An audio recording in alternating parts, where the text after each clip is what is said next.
么了不起的？乌鸦飞上梧桐树，还能变凤凰？只要能飞上梧桐树，是不是凤凰不重要。哼！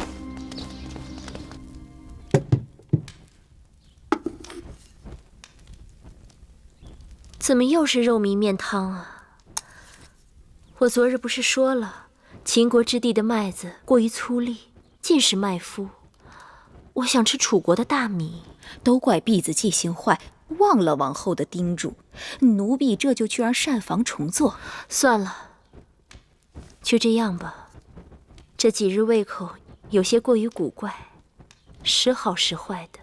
想来王二知道了，母后禁足在此多日，心烦意乱吧。不要。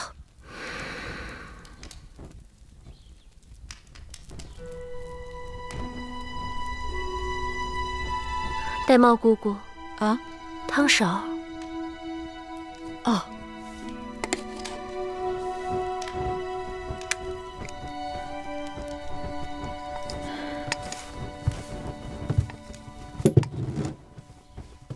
你们几个今日怎么了？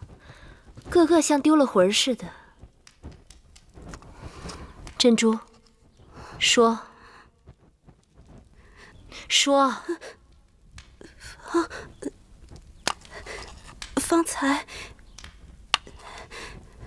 方才有人看到什么？看到芈月乘着大王的辇轿从成明殿回来。大王的辇轿？是。妹妹即使去了成明殿，怎会坐大王的辇轿回来？你们出去吧。是。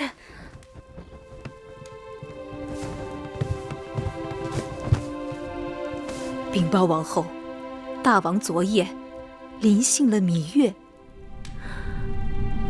你说什么？大王昨夜临幸了芈月。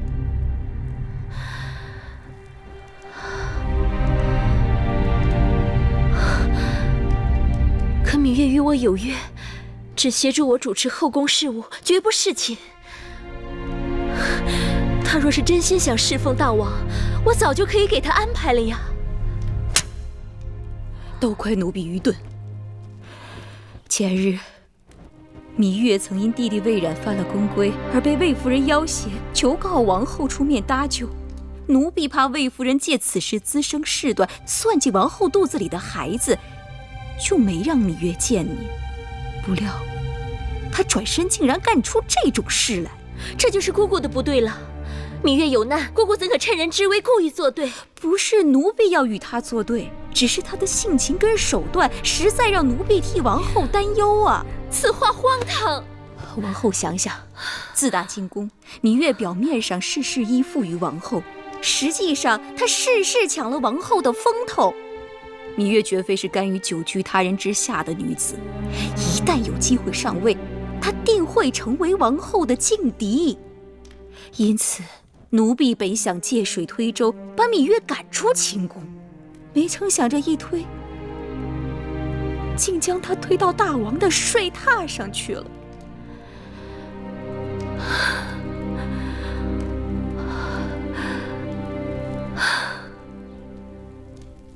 姑姑不必自责了，事已至此，说什么都晚了。看来这是命中注定的。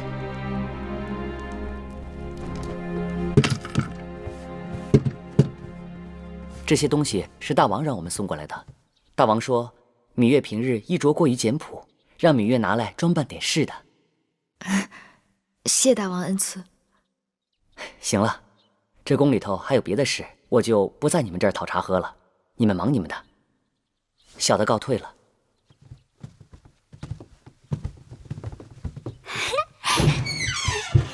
哇，好漂亮啊！太漂亮了。是啊。你看，真好看。你人刚回来，大王赐的东西就跟过来了。可见大王对你的确用心。这金钗上的珍珠这么大，多好看呀！哎，你看这个玉镯，哎，还有这个耳环。你们先把东西拿下去吧。是是。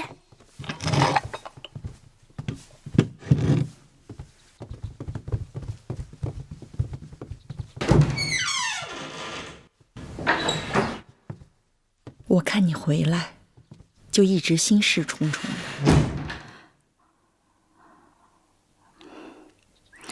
奎姑，别说了，无论你做什么，都是万不得已，是为了小冉和王后。姑姑，我要是告诉你，我们什么都没做。没做什么？没做你想的那些。我知道，眼下整个后宫都在说长道短。我坐着辇轿回来的时候，更是想，这比挂着一面帅旗还要招摇。但我要是告诉你，我在大王的房中待了一夜，大王并没有临幸我，你信吗？是啊，没有人会相信。那是为什么？大王的心思很难猜到，但眼下我最担心的是王后，我怕姐姐会不会因此而多心。没想到把他逼狠了，竟然想出这样的招数。这下好了，大王为了给他出气，把永香令也给换了。哼，又做辇轿，又是赏东西的。姐姐，没想到我们费了那么多周折，竟然为芈月做了嫁衣，真是气死我了。过去啊，我们姐妹还真是小看了她，以后对这个丫头切不可掉以轻心，免得再被她钻了空子。亏得王后还被禁足，就算芈月想对我们如何，也是心有余而力不足。怕就怕她有一日羽翼丰满，既有王后的庇护，又有大王的恩宠，到那个时候，她就会成为我们最棘手的强敌了。姐姐，那芈月得了势，她会不会又重提那符节的事儿啊？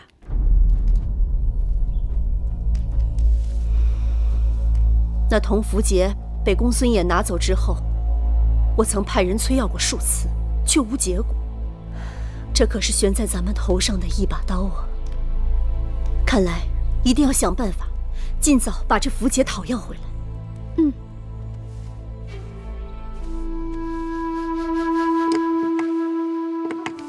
昨日我已向大王禀报，君不密失国，臣不密失身。我既为王后之陪嫁应女，侍寝后应当去见见王后。大王已经允许，帮我梳妆吧。今日是侍寝后第一次觐见王后，像这些凤钗啊、玉镯啊，还有玉佩，应该多带几只，也能显出大王对你的厚爱。这些东西一概不要，除了发饰必须按照规矩，其他的仍是平常装束就好。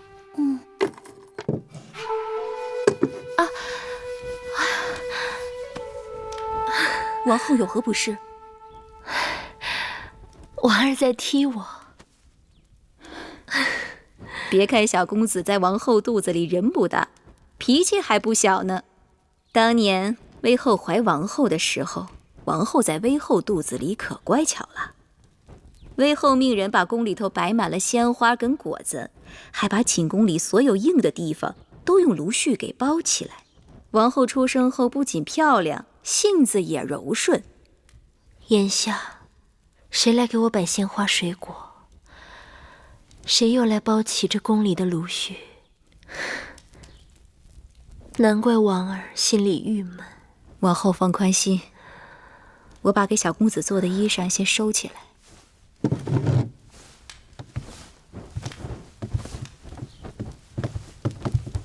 王后，芈月来了。她定是得了大王的许可，特意来看我的。王后，这种人应该立马轰他出去，该给他些颜色看看了。就算我心里怪他，也当忍一忍。王后这是何苦啊？毕竟她是我的应妾，如今在这宫里，我们最大的冤家对头是魏夫人。大王心宠芈月，只有她能够跟魏夫人抗衡。难道你要我把她推到魏夫人那儿去吗？宣她进来。是。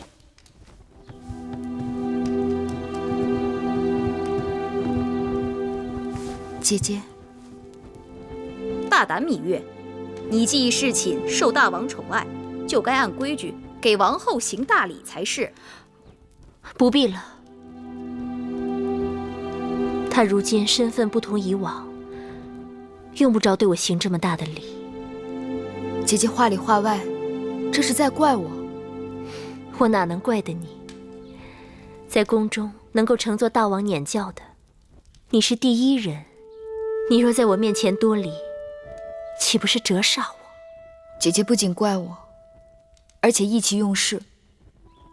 姐姐，能否听妹妹辩解两句？那日，魏夫人把小冉抓走，要施宫刑，妹妹四处告救无门，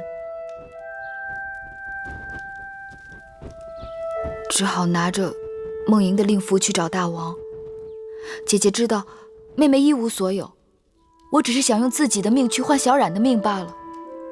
更何况我虽主动侍寝，但大王知道了我的苦楚，与我只是同卧而眠，并非同榻。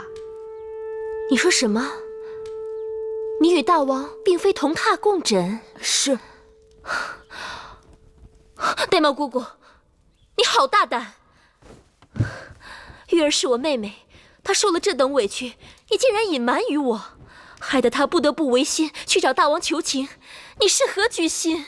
王后自己也有难处，你少狡辩！我与月儿同气连枝，他们害月儿就是在害我，这事还不都怪你？姐姐，那日我也不想牵连姐姐的。好了，妹妹，你过来。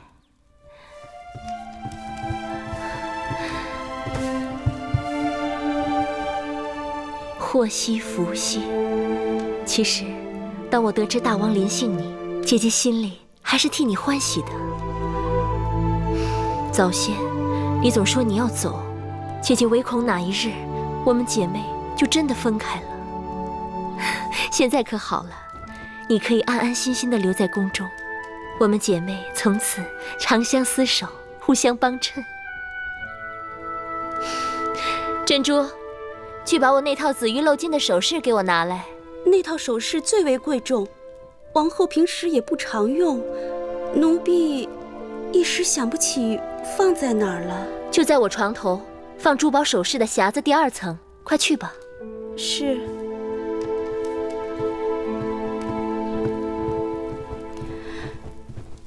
姐姐就要临产了，心境需开朗些，切不要为难了自己和腹中的孩儿。我明白，我若是为难自己，反而中了那些人的心思。好在女医治和太医常来给我调理把脉，天天药膳吃着，这身子还算无妨。大王近日政务繁忙，但大王昨日还提到了姐姐腹中的嫡子，想来大王心中是挂念姐姐的。姐姐想起那日的事，肠子都悔青了，还望妹妹在大王面前替姐姐言语几句。那是当然，多谢妹妹。拿过来。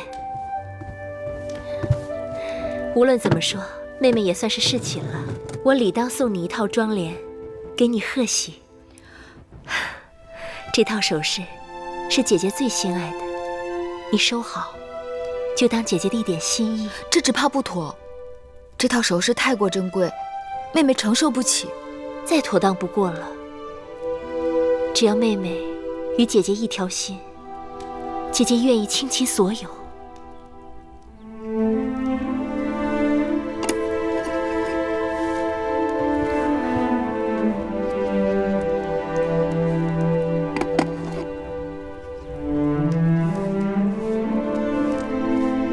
看到王后拿出这套紫玉镂金的首饰，我觉得王后心里的芥蒂并未全消。姑姑大约多心了。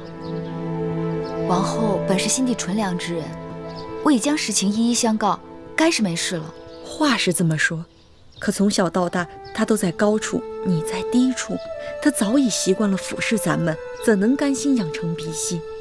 你今日衣着故意这般收敛，我就知道你有意回避。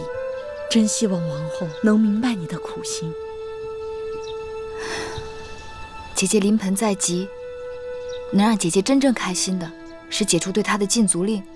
我猜测，大王对姐姐的怨怒也已经消了大半，只是需要个合适的机会，让他重新看重姐姐。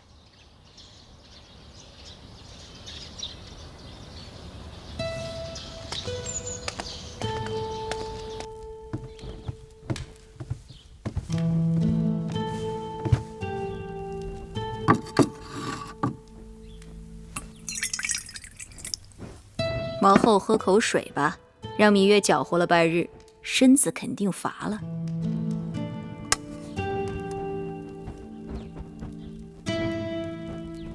眼下，也就只有芈月能帮着我了。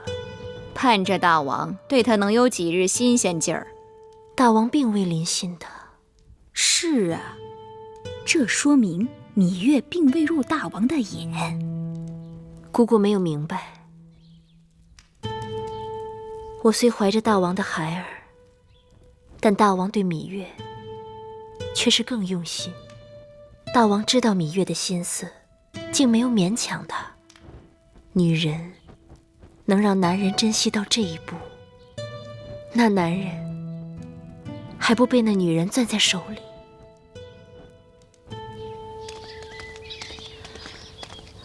大监，大王有诏，大王召芈月承明殿见驾。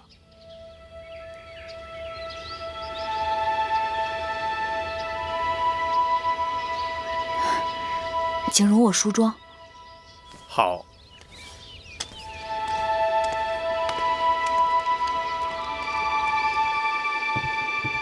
将大王赐予我的首饰，拣2只好的戴上。那衣裳呢？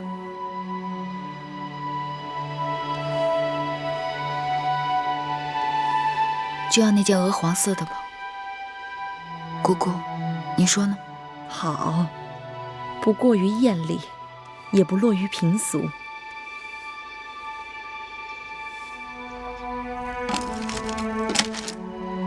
大王，芈月到了。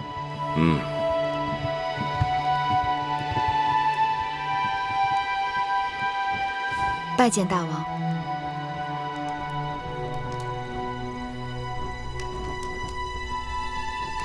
到寡人身边来。是。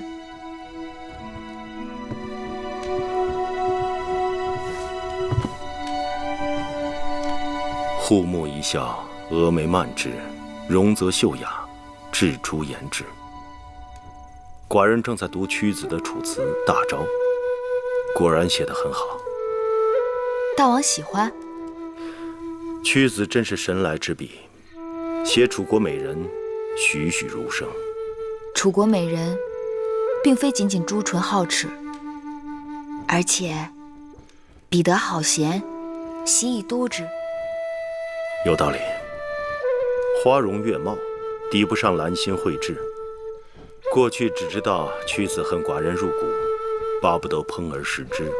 但寡人读过他的笔墨，发现的确是个人才。既然不得楚王重用，不如来我秦国大展宏图。大王读过菊颂了吗？寿命不迁，生难国兮，身故难徙，更依窒息。心知如此，很难勉强，当真可惜。楚国人才虽不能由大王驱使，但楚国的学识却是可以拿来用的。楚国宫中藏书众多，王后出嫁时，楚王曾赏赐王后500卷书简作为陪嫁。王后的嫁妆虽然在武关被劫持，但义渠人只掠走了一些金银珠宝，而最珍贵的500卷书简，还有全套青铜乐器，全都完好无损。只因秦楚2国文字不同，秦宫中像大王这样通晓多国文字的人不多，所以这套嫁妆自入宫以后就一直没有动用过。这些寡人都知道，可是整理书籍事务，费时费力。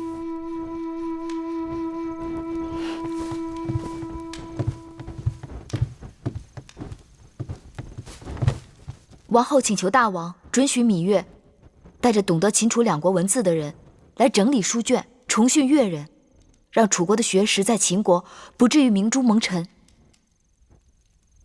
这果真是王后的想法？确凿无疑。王后虽然身怀6甲，困于交房殿，但她仍心系大王，愿为大王分忧解难。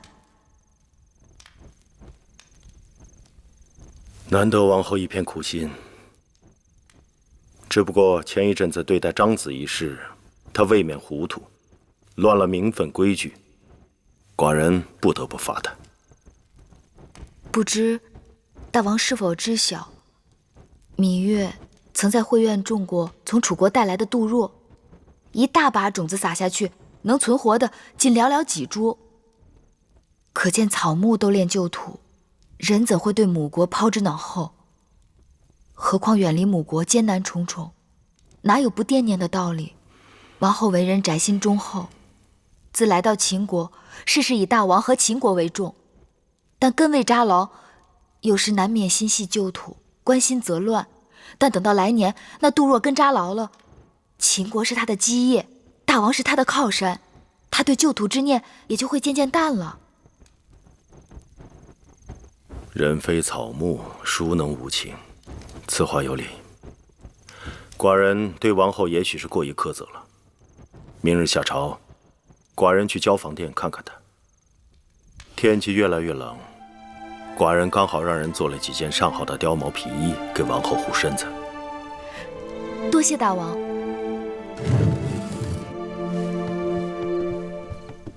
王后可喜欢这2件新衣吗？大王给的，什么都是好的。还有2件白狐的，寡人让他们做好，也都给你送过来。臣妾身子笨重，只怕这衣裳一时还穿不上呢。不忙，等你产下王儿，一件一件慢慢穿。寡人要自己的王后眼观后宫。臣妾谢过大王。好。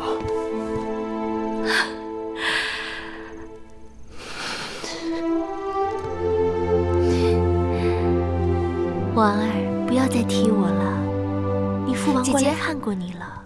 妹妹来了。姐姐，前几日魁姑做了姜蜜，妹妹尝了觉得好，所以今日特意给姐姐送来。太好了。今晚大王要来交房殿用膳，我还特意跟珍珠说，让她把秋日里我在园子里采摘腌制的桂花拿出来，给大王做桂花莲子粥。有了你的姜蜜，怕是要把我的桂花莲子粥给比下去了。姐姐何不今日给大王做莲子粥，明日再让大王尝姜蜜，引得大王日日惦记交房殿，由不得他不来。哪能等到明日啊？好久没有吃过楚国的姜蜜，都馋死姐姐了。你还记得吗？母后也喜欢姜蜜的，特别是秋日的菊花姜蜜，总是让膳房做很多，分给各宫的公子公主们。王后何必提及此事啊？她是不会记得的。姐姐大约忘了，在楚国这种事从来都与我无缘。先生，魏夫人那边又派人催要符节了，说是再见不到符节，她就不得不亲自上门了。这个义渠王简直是蛮横无比，他竟然狮子大开口，问我讨要500车粮草来换取符节。500车粮草，这得多大动静啊！所以我一直没有答应他。这样，你马上再去找一次义渠王，你转告他，就说我情愿拿珠宝钱财来折换成他想要的粮草，让他即刻把符节给我还回来。是。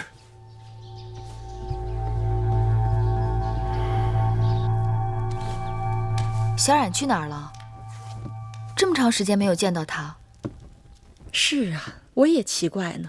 早上用完早膳就一溜烟的没影了，不知又到哪儿淘气去了。这个孩子。夫人，大王来了。大王。好了，不必多礼。寡人知道你不谈奢华，但看你这日常陈设，未免过于简朴了。大王恕罪，容芈月一些时间学会铺张。大王，司马将军他们来了。好，让他们进来。是。大王。小冉。姐姐。姐姐。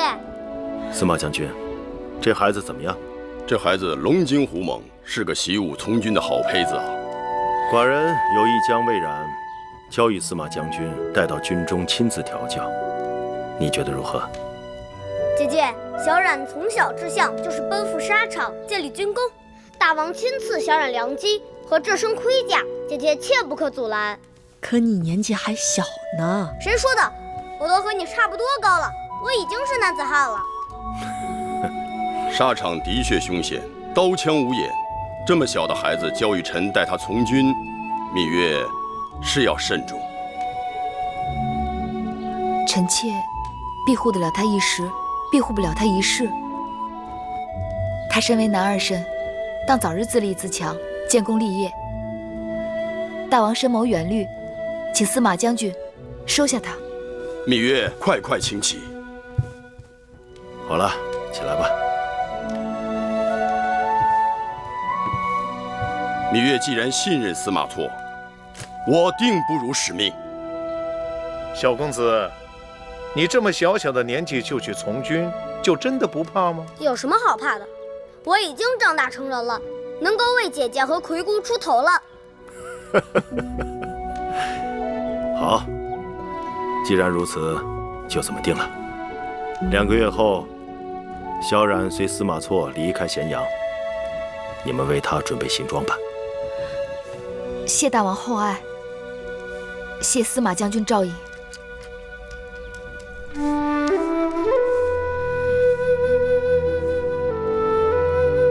都是马字，这是赵国的马，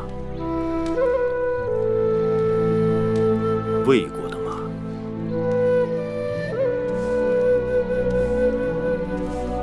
这是我们秦国的马。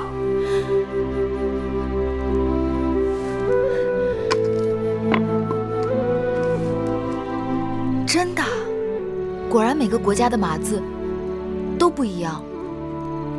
光这个马字，7国就各有不同的写法。想要征服列国，争土地容易，征服人心，却因为文字、货币、度量衡的种种障碍，难。也未必。大王看，韩、赵、魏是不同国家，可他们的文字却很相似。韩、赵、魏原来同属3晋，自然共用晋国文字。后来3家分晋，他们有意把文字做出种种区分，所以这3国文字虽然相似，却也不同。西周之后，诸侯分裂割据，攻城略地，自建障碍，造成了交通、文字、货币、度量衡的不同，为难了别人，也为难了自己。那年，王后嫁入秦国，半路病倒，我在药铺好不容易找到一个认识楚国文字的人，却因为度量衡不一致，他不肯卖药给我。他也两难，不卖给你是误事，卖给你可能就是害命。不要说国与国之间，寡人这些年来，在秦国的蜀地，统一文字、统一度量衡，都一直进行得很艰辛。听说那些被楚国并吞的小国，刚开始也都是文字语言不同，并入楚国之后，却被迫使用同一种文字。刚开始人们也很抗拒，后来渐渐习惯，竟也觉出种种好处。所以，只要统一了疆土，再想统一文字、统一度量衡，也不过是岁月光阴的事情。习俗一致了，人心自然顺服。这是寡人的志向。芈月，你可愿意陪寡人完成这个抱负？我愿意。好。王后，怎么样？快端出吸气，吸气，用力呀！快，吸气，吸气，吐气，使劲儿。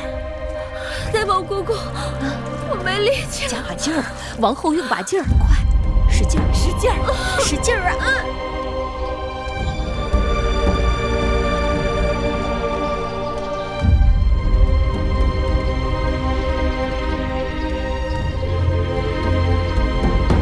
使劲儿，看见头了，看见头了，快出来了！热水，快，让沈王不停地烧热水。情况怎么样？快生了！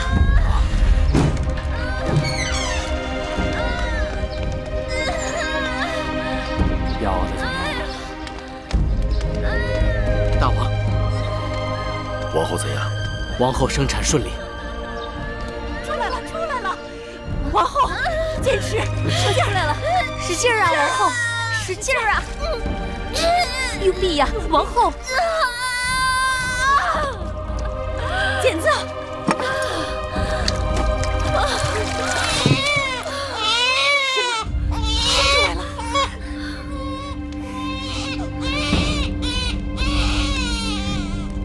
是男孩女孩？恭喜王后，恭喜王后，生了，是个公子。恭喜王后，恭喜王后！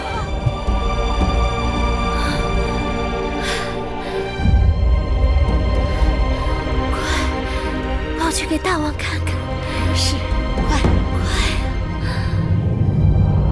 是位公子。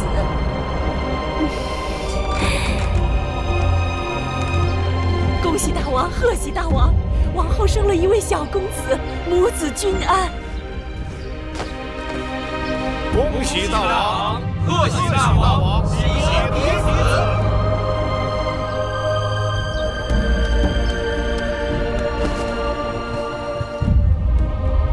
恭喜大王，贺喜大王，恭喜大王，贺喜大王。寡人终于有了嫡子，这是寡人的嫡子。大王，给王儿赐个名字吧。寡人都想好了，就叫荡儿吧。荡之从汤，乃纪念成汤之意。荡字又有荡平列国之意志。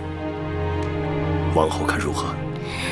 臣妾谢过大王赐名，荡儿一定不负大王苦心，为大秦荡平列国，称霸天下。好。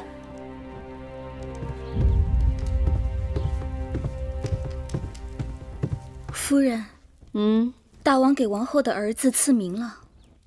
赐了什么名？荡。荡。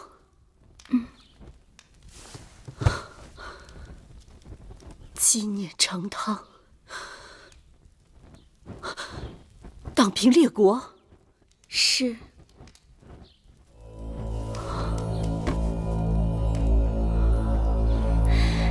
记得当年夫人生公子的时候，大王给公子赐名华，说是光华璀璨，是爹娘的骄傲和珍宝。听起来，并不比那个荡字差呢。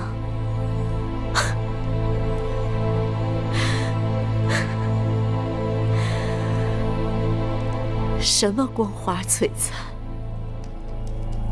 什么爹娘的骄傲和珍宝，说的再好听，也只不过是个爱字，不是嫡子，更不是纪念成汤，大平列国，深渊期望的储君。大王会立王后的儿子为太子？你以为不会吗？大王只是跟我们这些人玩了个文字游戏罢了。说不定他从一开始就没有想过立华儿为太子，只是我傻，不仅盼着华儿当太子，还一心一意的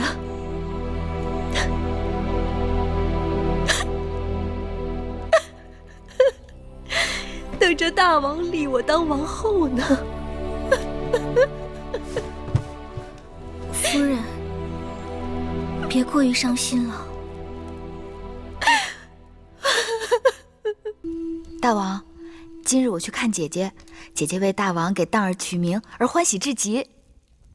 你也喜欢这个名字？谁人能不喜欢？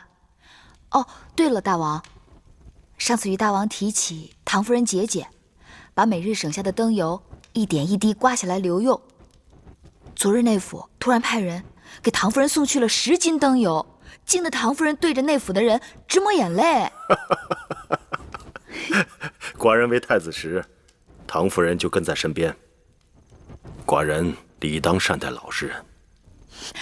我近来还知道了，宫里的烹饪高人是谁？谁呀？魏良人。你怎么知道的？因为大王每次去魏良人那里都要用膳，去别人那里大多只是坐坐便走了，可见魏良人那里最让大王动心的是饭食。你这个小丫头。好了，今天就不说宫里的事，说点别的。说什么？说说你的子歇如何？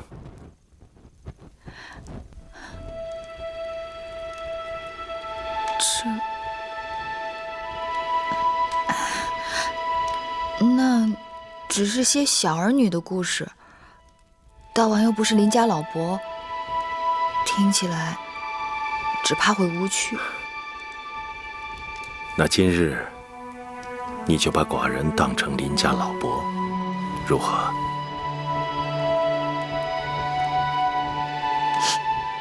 邻家老伯，那邻家老伯就猜猜，我与子歇是怎样相识的？月儿喜欢逞强，只怕不打不成交吧。我自幼常常在宫中与人打架，但子歇从来都是帮手，不是对手。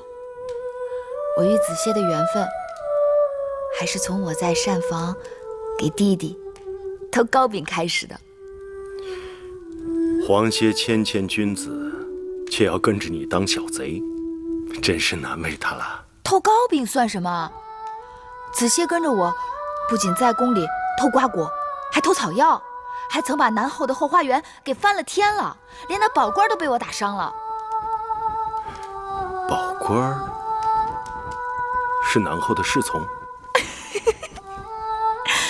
那是南后的护院狗。护院狗？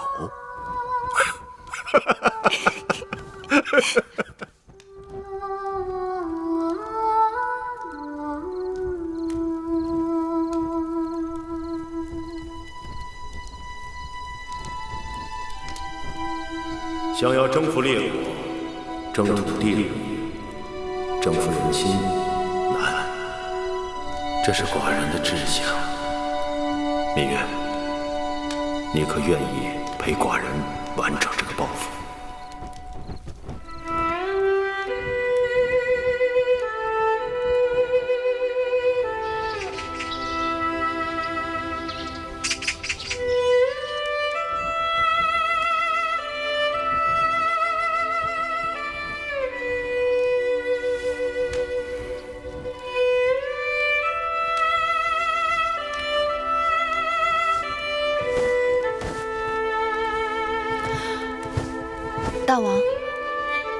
大王晨起习武，芈月来陪。今日寡人免你早起。芈月睡不着了。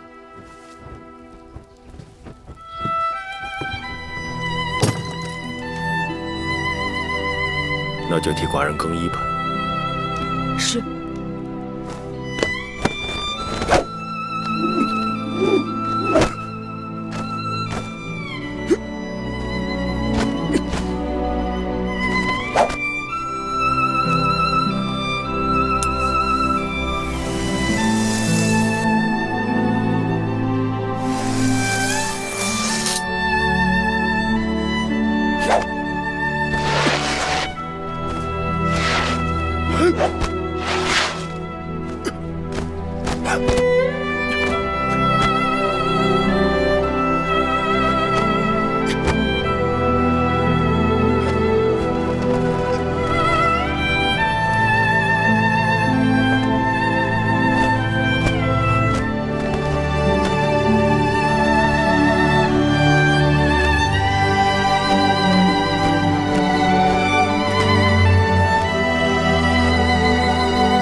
姐姐要将一样重要的东西交给你，这是当今世上难得一见的《孙子兵法》的全卷。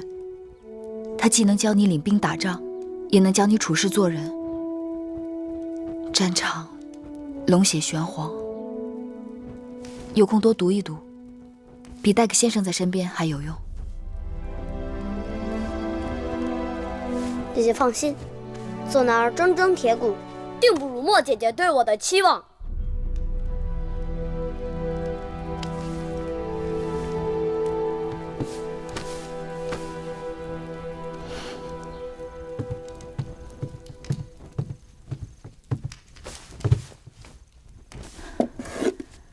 大王，喝茶。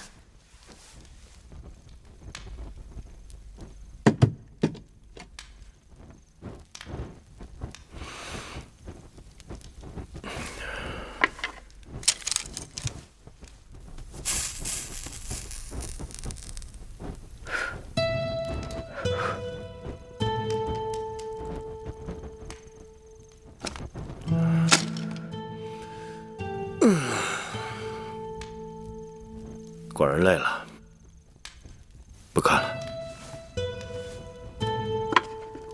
陪老伯说说话。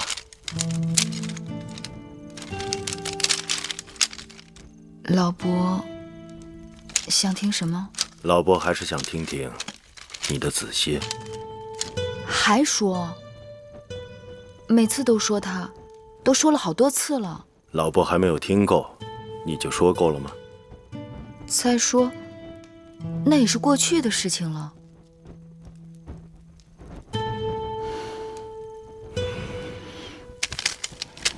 知道吗？子歇曾答应我，说这辈子只要下雨，他便背着我走路。为何有此承诺呢？那年我生辰，魁姑给我做了双绣鞋，魁姑那女工是宫里1等1的好，那双鞋子真叫人爱不释手。可那日正巧赶上下雨，我便将鞋子揣在怀里，赤着脚走路。子歇在公道上碰到了我，心痛至极，他硬要我把鞋子穿上，背着我走。他告诉我说，这辈子与我在一起，一定要让我总有新鞋穿。如若下雨，他便背着我走路。你们两人真是天设地造的一双，可惜了。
寡人将你视若瑰宝，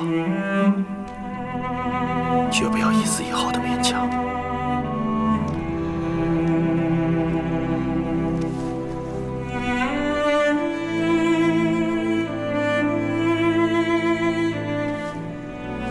睡吧。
王后近日胃口可没有前些日子好了。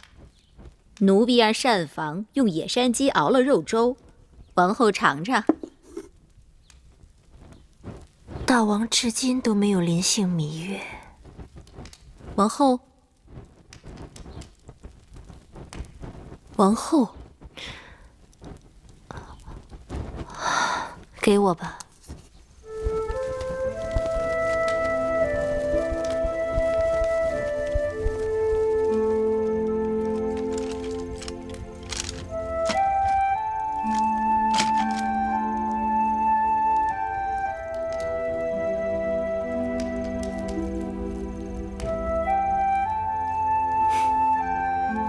小丫头，在动什么鬼心思？是不是趁着寡人喜欢你，想多求些恩宠？是，也不是。寡人恕你无罪，说来听听。芈月一心想抓住那个指使一群人袭击王后迎亲车队的主使，以大王的智谋，应当早已心里有数，为何迟迟不动手呢？你知道下棋最忌讳是什么吗？心急于攻，得子而不得势。要学会走一步看10步，牵一发而动全身。寡人答应过你，定不会让那人逍遥法外。但此刻一朝疏忽，就可能坏了寡人的全局。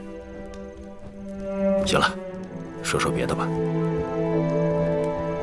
大王想说什么？还是你的子歇。今日不说他了。为何？我想说的子歇都已经说完了。当真？过去提起子歇，这胸口总是满满的，如今倒是觉得空了。那好吧，我们就各自歇息。快清明了，明日一早，寡人要带你去个地方。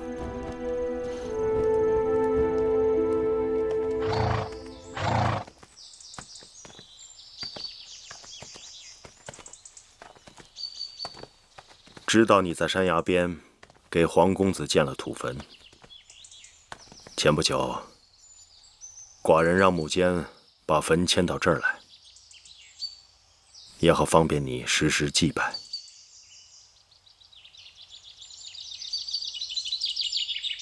你放心，里面的东西没有丢失。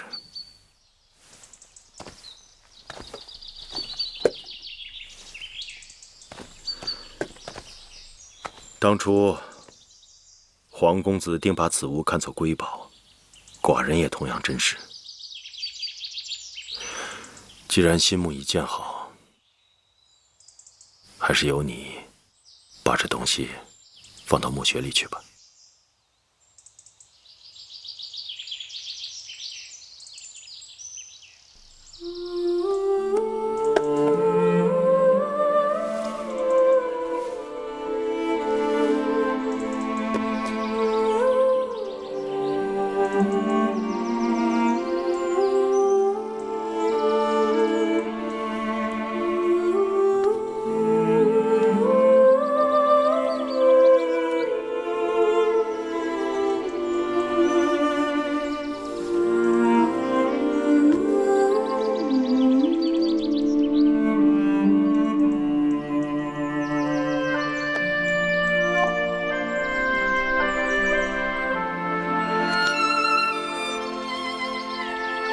子歇，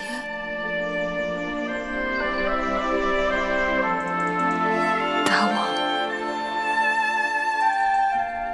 给你修了新墓，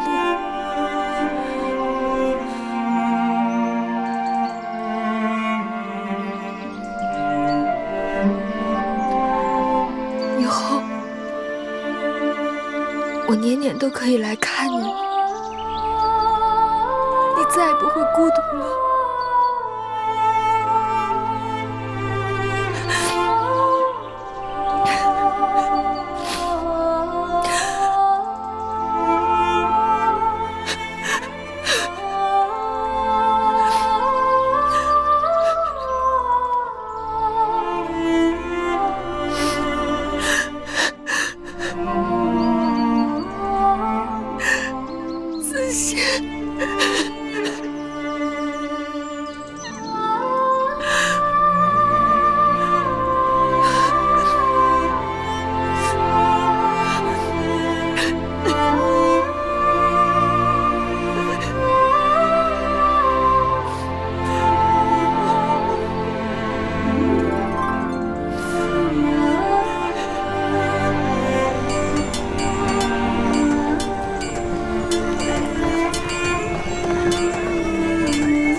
寡人总是听月儿说长道短，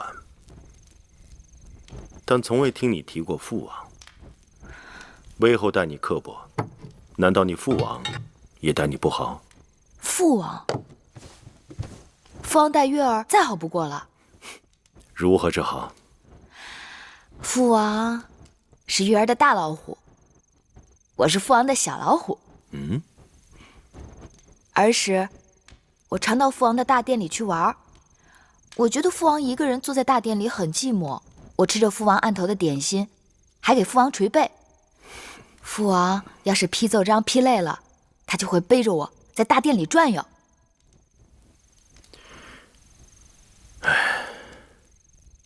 寡人看书简也看累了。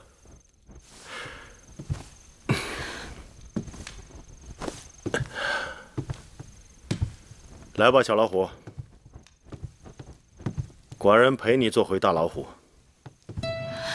大老虎，你真的背我？君无戏言，来吧。小老虎，可是有点分量哦。嘿，不重，不重。大老虎的脑袋，我摸的；老虎的须子也摸得，老虎的鼻子也摸得，老虎的胡须我也摸的。做小老虎真的有那么好吗？那是，做小老虎自然好。小老虎比大老虎还威风呢。那大老虎要跑快一点啦。还要不要快一点？大老虎快跑！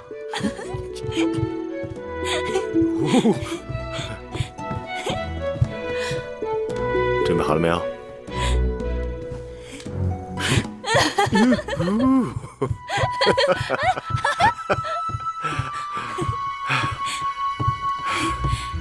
下来吧，小老虎。大老虎背不动了，给寡人铺床更衣吧。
公元前318年，芈月被册封为八子，为比中庚，禄至千担。